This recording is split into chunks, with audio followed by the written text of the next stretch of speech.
Morning, church. Happy Thursday morning. Believe it or not, we're going to get through 4 whole verses today, not just 1 or 2. So I'm going to begin in verse 19 and read this to you, and then we're going to backtrack through it.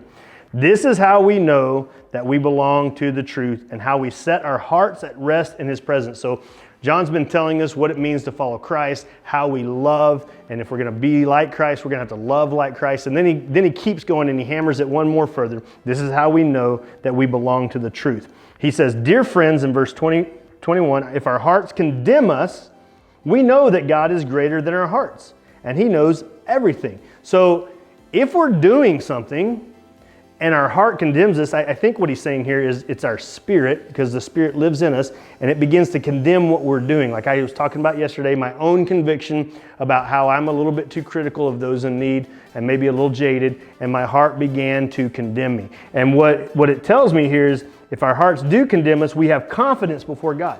I can confess that to God. God will forgive me because that's what He does, because He's loving and He's kind and He's gracious. And Jesus has already paid for that sin of selfishness and pride in my heart. Jesus died for that. He set me free from that so that I can be convicted of it and move forward, becoming closer to God. So if our hearts condemn us, we have a God that we can enter in confidence because He already knows everything. Verse 21, he says, "Dear friends, if our hearts do not condemn us, we have confidence before God and receive from Him everything we ask because we keep His commandments and do what pleases Him." So this is the opposite. So if we're doing something and our hearts condemn us, we can enter God's presence with confidence and confess to Him, because that's what He wants us to do. Remember, we talked early on in this that we want to walk in the light.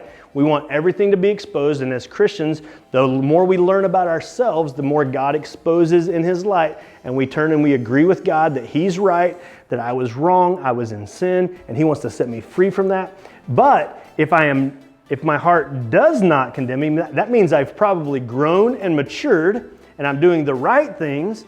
And now, because I'm doing the right things, I will even begin to pray the right things. And then I'll begin to ask God for things. And because I'm living in His will and living in His pleasure and living for the things that He wants me to live for, He's going to give me everything I need for those things.